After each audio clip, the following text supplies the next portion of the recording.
सभी स्टूडेंट्स को शिक्षक दिवस की हार्दिक शुभकामनाएं।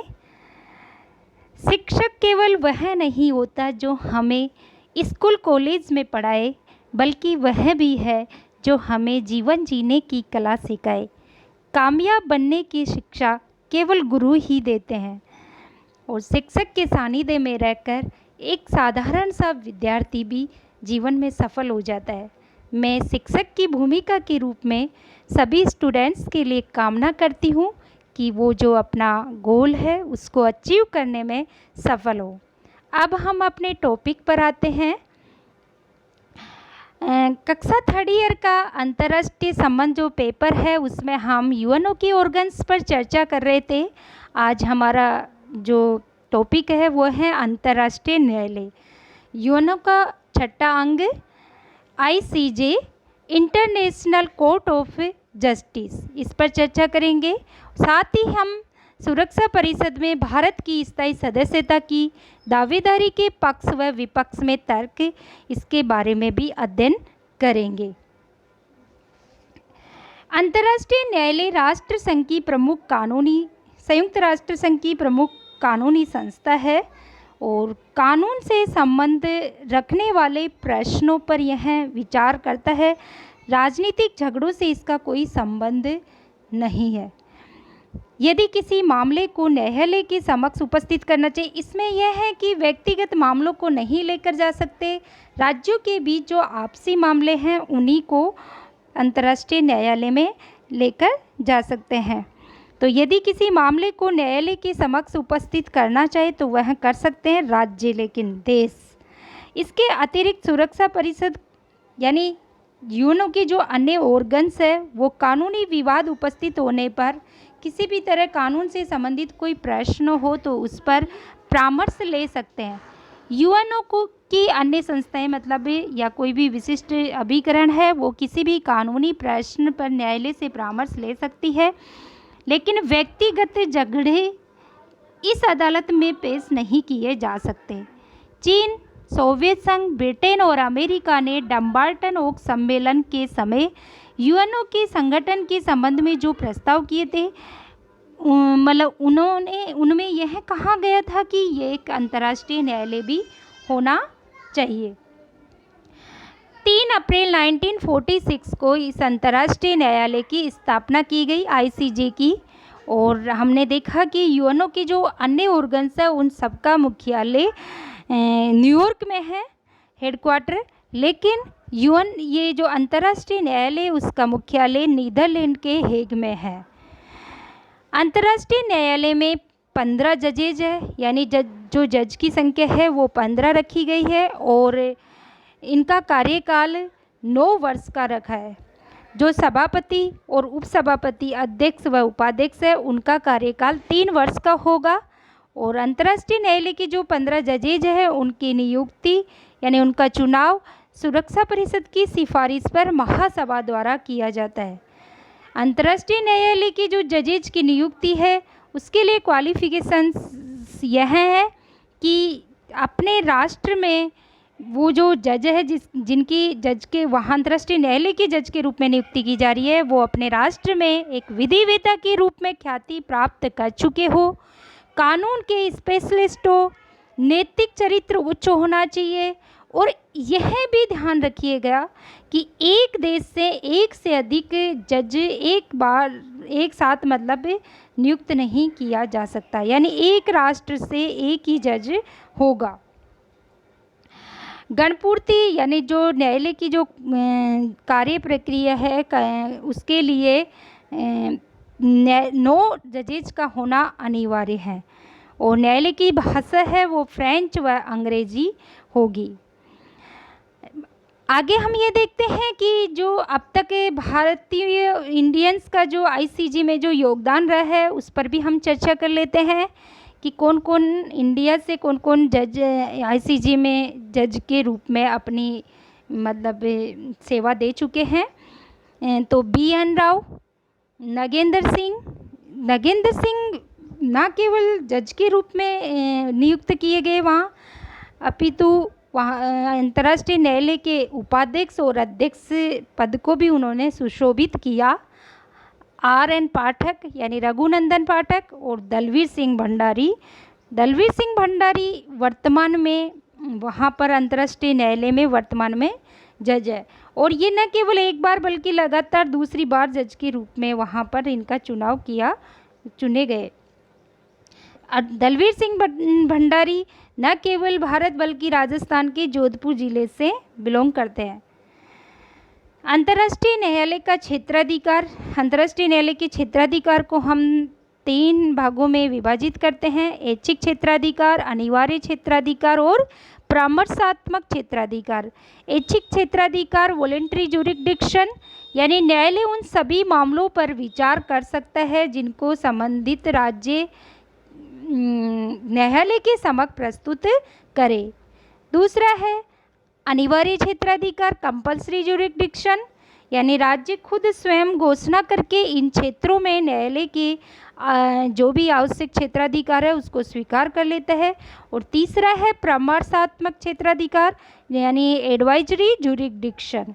इसमें यूएनओ के अन्य जो ऑर्गन्स है या जो विशिष्ट अभिकरण है वो कानूनी जो प्रश्न उन पर न्यायालय से परामर्श प्राप्त कर सकते हैं, लेकिन न्यायालय का परामर्श बाध्यकारी नहीं होगा। वो चाहे तो उसे मान सकते हैं, लागू कर सकते हैं, और चाहे नहीं।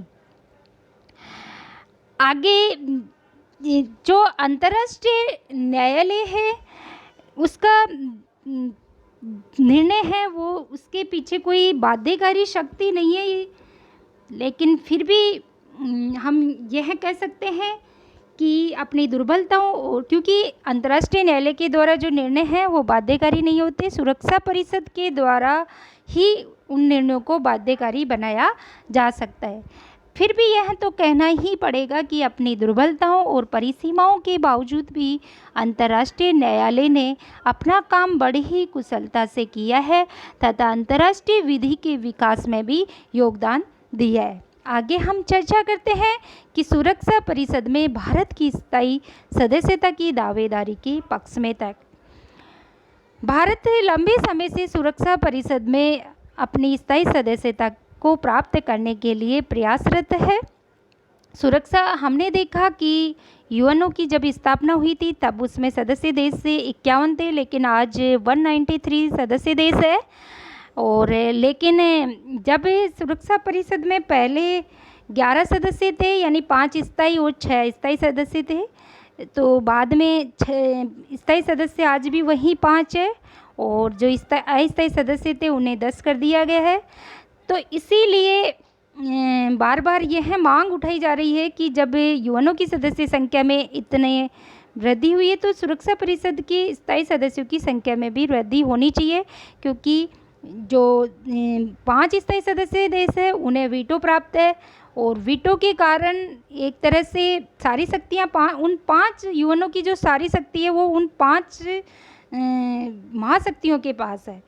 तो इससे एक तरह से यह लोकतंत्र के विरुद्ध है, और इसलिए इसमें एशिया, अफ्रीका, लैटिन अमेरिका के, यह भी भारत का तर्क है कि एशिया, अफ्रीका और लैटिन अमेरिका के देशों को भी प्रतिनिधित्व मिलना चाहिए, क्योंकि वीटो पावर का मतलब है कि कोई भी प्रस्ताव जब, क्योंकि अंतर्राष्ट्रीय शांति सुरक्षा जो यूएनओ का जो मेन उद्देश्य है उसको सुरक्षा परिषद के द्वारा किया जाता है, और सुरक्षा परिषद में जो प्रस्ताव आता है उस प्रस्ताव पर अगर 5 स्थायी सदस्य देश में से अगर कोई भी एक सदस्य यदि प्रस्ताव के खिलाफ वोट करता है तो वो पास नहीं होगा, चाहे बहुमत उसके पक्ष में ही क्यों ना हो। तो इस कई बार इस 5 स्थायी सदस्यों की सहमति न बनने की वजह से कहीं ऐसे निर्णय नहीं हो पाए जो कि ज़रूरी थे। और भारत तो जब उस पुलवामा अटैक के बाद में भारत ने जो जैसे मोहम्मद के प्रमुख आतंकी जो था मसूद अजहर, उसको वैश्विक आतंकी घोषित कराने के लिए यूएनओ में प्रस्ताव भारत के लिए की तरफ से लाया गया, तब चीन के द्वारा वीटो किए जाने के, उसके खिलाफ वोट किए जाने के बाद से भारत को ज़्यादा यह अखर रहा है कि उसे स्थायी सदस्यता मिलनी चाहिए। तो आइए अब हम देखते हैं कि भारत को स्थायी सदस्यता क्या मिलनी चाहिए, इसके पक्ष में जो तर्क है। क्यों मिलनी चाहिए? क्योंकि भारत की आबादी 1.3 अरब है, जो कि दुनिया की कुल आबादी का लगभग 18%, यानी विश्व का जनसंख्या की दृष्टि से दूसरा सबसे बड़ा देश है। चाहे दुनिया के अशांत क्षेत्रों में अपनी शांति सेनाएं भेजने की बात हो या आतंकवाद से जर्जर हो चुके अफगानिस्तान के पुनर्निर्माण की, भारत ने निभाई है शांति के पक्षधर देश की भूमिका। यानी हमेशा शांति निर्माण जो काम है, प्रक्रिया है, उसमें हमेशा भारत ने आगे बढ़कर भूमिका निभाई है। भारत सदैव शांति प्रिय देश के रूप में रहा है। भारत सदैव से ही यूएनओ के चार्टर में विश्वास की है। भारत ने एक जीवंत और दुनिया का सबसे बड़ा लोकतंत्र है भारत, तथा जिम्मेदार परमाणु शक्ति की छवि भी भारत की दावेदारी का समर्थन करने वाले प्रमुख तथ्य हैं। यूएनओ के बजट में भी भारत का नियमित योगदान रहा है और भारत शुरू से ही यूएनओ का सदस्य रहा है और शुरू से यूएनओ के चार्टर का भारत ने पालन किया है। लेकिन आगे हम जानेंगे कि भारत के सामने क्या चुनौतियां हैं। चीन व पाकिस्तान द्वारा भारत की दावेदारी को लगातार दी जाती रही है चुनौती। चीन और पाकिस्तान दोनों सदैव भारत के शत्रु देश के रूप में उन्होंने हमेशा भूमिका निभाई, यानी हमेशा उनके साथ कोई ना कोई विवाद चलता रहता है। और चीन और पाकिस्तान दोनों ही नहीं चाहेंगे कि भारत को स्थायी सदस्यता मिले, और स्थायी सदस्यता प्राप्त करने के लिए चार्टर में संशोधन की ज़रूरत है। और चार्टर में संशोधन के लिए 5 स्थायी सदस्यों की सहमति अनिवार्य है, यानी 9 सदस्यों की, सुरक्षा परिषद के 9 सदस्यों की सहमति, उनमें 5 स्थायी सदस्यों की सहमति अनिवार्य है। फिर महासभा के 2/3 बहुमत से चार्टर में संशोधन किया जा सकता है। तो 5 स्थायी सदस्यों में हम यह समझ सकते हैं कि चीन कभी भी भारत का साथ नहीं देगा, क्योंकि चीन नहीं चाहता कि एशिया में उसकी बराबरी करने वाला कोई देश हो। भारत द्वारा गठित G4 समूह के सदस्य जर्मनी, जापान, ब्राज़ील भी अपनी दावेदारी लगातार कर रहे हैं पेश। भारत की आंतरिक समस्याएं भी है, जैसे गरीबी, कुपोषण, भूखमरी, भ्रष्टाचार आदि का भारत विरोधी तत्वों द्वारा भारत के खिलाफ अंतर्राष्ट्रीय मंचों पर किया जाता रहा है प्रयोग। अब आगे की राह देखते हैं कि क्या होना चाहिए। भारत की को सभी देशों का समर्थन पाने के लिए खुद को न केवल विकसित देशों की श्रेणी में लाना होगा, बल्कि एक महान सैन्य शक्ति बनने के भी करने होंगे प्रयास। और सुरक्षा परिषद में स्थायी सदस्य के रूप में भारत जैसे शांति प्रिय और शक्ति संपन्न देश के चयन से पूरी दुनिया में आपसी सद्भाव और शांति को मिलेगा बढ़ावा। Thank you so much.